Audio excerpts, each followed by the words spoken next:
భారతదేశం నుంచి ముఖ్యంగా తెలుగు రాష్ట్రాల నుంచి పై చదువులకు చదువుకోవడానికి విద్యార్థులు విదేశాలకు వెళుతున్నారు. ఎక్కువ మంది అమెరికాకు, తర్వాత కెనడా, జర్మనీ, ఆస్ట్రేలియా తదితర దేశాలకు వెళుతున్నారు. చదువుకోవడానికి వెళ్లినా లేదా ఉద్యోగం చేయడానికి వెళ్లినా అక్కడ వారికి ఇన్సూరెన్స్ క్లెయిమ్ అవుతుంది. కానీ చదువు పూర్తయిన తర్వాత పార్ట్ టైం ఉద్యోగం చేస్తూ మరొక ఉద్యోగం కోసం వెతుక్కునేవారు ఎక్కువ మంది అక్కడ యాక్సిడెంట్లకు గురవుతున్నారు. ఇన్సూరెన్స్ లేకుండా యాక్సిడెంట్ కు గురైన వారు చాలా ఇబ్బందులు పడాల్సి వస్తుంది.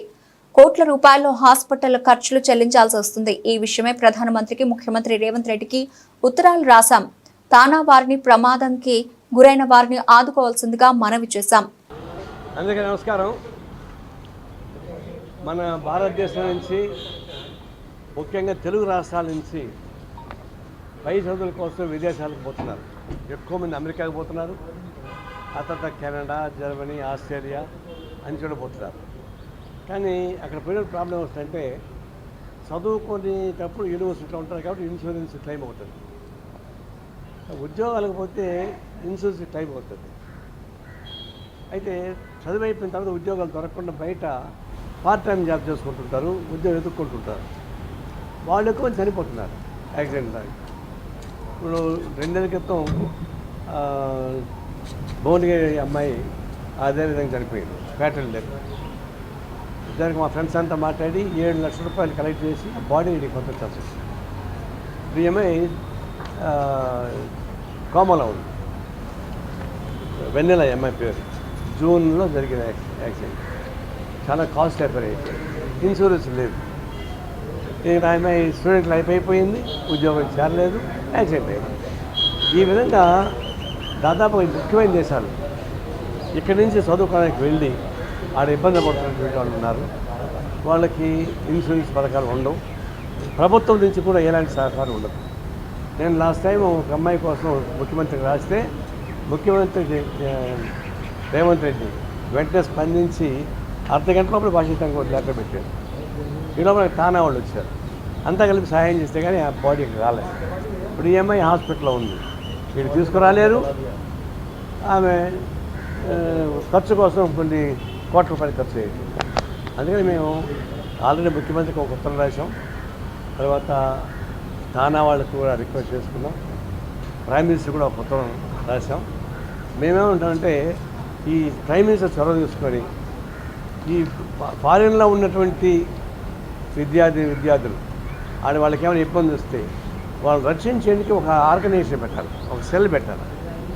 వాళ్ళు they should look after all these things. Prime minister direct చూడమని నేను చెప్పాము, కానీ ఒక నిర్మాణపూరితంగా అధికారపూర్వకంగా సెల్ పెడితే దాని నుంచి వాళ్ళే దాన్ని వర్కౌట్ చేసుకుని కావాల్సిన సహాయం చేస్తారు. గతంలో ఇదే పద్ధతిలో సమస్య వస్తే వైఎస్ రాజశేఖర్ ముఖ్యమంత్రిగా ఉన్నారు. అప్పుడు గల్ఫ్ కంట్రీలో ప్రాబ్లం వచ్చింది. అప్పుడు నేనే పోయి రిప్రజెంట్ చేశాను. అప్పుడు ఆయన శ్రీధర్ బాబు ఎడ్యుకేషన్ మినిస్టర్, శ్రీధర్ బాబుని ఇన్ఛార్జిగా పెట్టి ఆ మినిస్టర్తో పాటు గ్రూప్ని పంపించాడు. ఆ ప్రకారం సాయం చేయగలిగారు. మళ్ళీ ఆ తర్వాత గ్యాప్ వచ్చేసింది. ఇప్పుడు మళ్ళీ నేను పోయినది ఏంటంటే ప్రైమ్ మినిస్టర్ చొరవ తీసుకోవాలి, ముఖ్యమంత్రులు చొరవ తీసుకోవాలి. వీళ్ళని కాపాడడానికి ఉపయోగపడే ఒక అడ్మినిస్ట్రేటివ్ శాంక్షన్ చేసి సహాయం చేయకపోతే కష్టం అవుతుంది. ఇప్పుడు తక్షణం వెంటనే అనే అమ్మాయి వరంగల్ జిల్లా శేషగన్పూర్ అమ్మాయి, వాళ్ళు చాలా పేదవాళ్ళు, వాళ్ళు ఇబ్బంది పడుతున్నారు. వాళ్ళ గురించి చేయడానికి సహాయం చేయమని చెప్తున్నాం. మీ ద్వారా నేను సహాయం కోరేది ఏంటంటే వీళ్ళకి ఈ చట్టబద్ధ కల్పించాలి. నేను ఏమంటే విదేశాలకు పోయి డబ్బులు సంపాదించుకొని పంపిస్తున్నారు పిల్లలకి, ఇళ్ళకి పంపిస్తారు. వాళ్ళు ఏడే ఖర్చు పెడతారు కదా, వాళ్ళకి అందరికీ వచ్చే డబ్బులు ఏడా ఖర్చు పెడతారు. అంటే మనీ రొటేషన్ పోతుంది. రొటేషన్ పోయినప్పుడు దాన్ని ట్యాక్సేషన్ అంతా వస్తాయి. వాళ్ళు డబ్బులు మొరగబెట్టుకోరు కదా, బట్ట కొంటారు, ఇండ్లు కొనుక్కుంటారు, అవి చేస్తారు. కాబట్టి వాళ్ళ వల్ల భారతదేశానికి ఆదాయం తప్ప నష్టం లేదు. కాబట్టి ఇలాంటి వాళ్ళని కాపాడమని చెప్పేసి నేను హృదయపూర్వకంగా విజ్ఞప్తి చేస్తూ ఉన్నాను. ఈ అమ్మాయి పేరు వెన్నెల.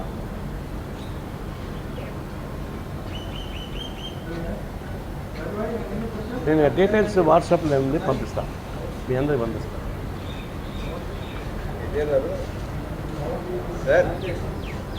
ఢిల్లీ పర్యటనలో హరీష్ రావు కేటీఆర్ బాబు అవన్నీ పెడితే ఈఎంఐ అంజామ్ అయిపోతుందా?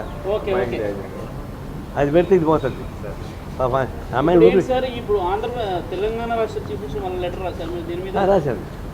రాశాను, వాళ్ళు మీటింగ్ వెళ్తారు. లెటర్ రాశానంటే వాళ్ళు నేను ఫోన్లో మాట్లాడలే.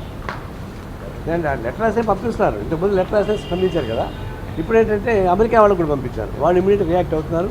కొంతమందికి ఆల్రెడీ స్టార్ట్ చేశారు కొంచెం డొనేషన్స్ ఇవ్వడానికి ట్రై చేస్తున్నారు. ఐ థింక్ నాకు ఇప్పుడు వచ్చిన మెసేజ్ని బట్టి ఈ అమ్మాయి సహాయం చేయడానికి కోరుకుని వస్తున్నాను. అంటే నేను ఉదయం పంపించాను, వాళ్ళకి నైట్ అవుతుంది. అప్పుడే కొంతమంది చూసి పంపిస్తున్నారు, వాళ్ళకు సహాయం చేస్తారు. బట్ గవర్నమెంట్ నుంచి ఒక స్ట్రాంగ్ రిప్రజెంటేషన్ లేకపోతే కష్టం ఉంటుంది, కాపాడుకోవాలి. అది మాకెందుకు అనుకుంటే పోతుంది. మీరే కదా ఇక్కడి నుంచి మనం పంపిస్తామని డబ్బులు ఖర్చు పెట్టి చదివించి మరి వాళ్ళు అన్యాయం అయిపోతుంటే ఎంత సాధ్యం అవుతుంది. అంటే వాళ్ళు బాగుంటే మళ్ళీ ఆడ డబ్బులు సంపాదించి మన ఇండియాకే పంపిస్తారు కదా వాళ్ళు. మరి ఇండియాకి వచ్చిన డబ్బులు ఇక్కడే ఖర్చు అవుతుంది కదా, మనీ రొటేషన్ అవుతుంది కదా. రొటేషన్లో అనేక ట్యాక్సెస్ రూపంగా భారతదేశానికి ఖజానా నిండుతుంది కదా. కాబట్టి ఈ పద్ధతుల్లో సహాయం చేయమని కోరుతాం. సార్, కానీ ఇలాంటి ఘటనలు చాలామంది తమలో జరుగుతూనే ఉన్నాయి కదా. అంటే వాళ్ళు సెట్ ఇప్పుడు మీరు ఇక్కడ కలెక్ట్ చేసుకున్నారు, మీ దృష్టికి వచ్చింది, కానీ వాళ్ళే నేరుగా ప్రభుత్వాన్ని అప్రోచ్ చేయాలని కూడా ఏదైనా ఒక సిస్టమ్ అనేది ఉంటే అదే ఇప్పుడు వాళ్ళకి ఆ కెపాసిటీ ఉండదు. ఆ విషయం తెలుసుకున్న వెంటనే ఇది గవర్నమెంటే దానికి ఒక ఆర్గనైజేషన్ పెడితే, సెల్ పెడితే వాళ్ళు చూసుకుంటారు. అది చూసుకోవాలంటే ప్రైమ్ మినిస్టర్ కానీ ముఖ్యమంత్రిగా చూసుకోలేరు. దానికి ఒక నిర్మాణపరమైన సెల్ పెట్టేస్తే ఇందుకు వైఎస్ రాజశేఖర రెడ్డి మన విద్యామంత్రి పెట్టాడు కదా, ఆయన చూసుకున్నట్ట ఆ కంటికి కూడా పోయి ఇచ్చాడు. అప్పుడు ఆ విధంగా సెంట్రల్లో ఒక మెకానిజం, స్టేట్లో ఒక మెకానిజం పెట్టగలిగితే వీళ్ళని కాపాడుకోవచ్చు, ధైర్యంగా ఉంటుంది. ఇప్పుడు ఫ్యామిలీస్ ఏమవుతున్నాయి, ఆడేమో జరుగుతుంది, ఆ కుటుంబ సభ్యులు వాళ్ళ అమ్మ నాన్న బాధపడుతున్నారు. వీళ్ళు పోలేరు, అది చూడలేరు, ఏమో తెలియదు, వాళ్ళు మా చుట్టూ తిరుగుతున్నారు బాధపడతా. ఇక మేము దాన్ని రిప్రజెంట్ చేస్తున్నాం. ఆ ప్రకారం కన్నా గవర్నమెంటే ఒక వ్యవస్థను నిర్మించడం నా ఉద్దేశం. Thank you.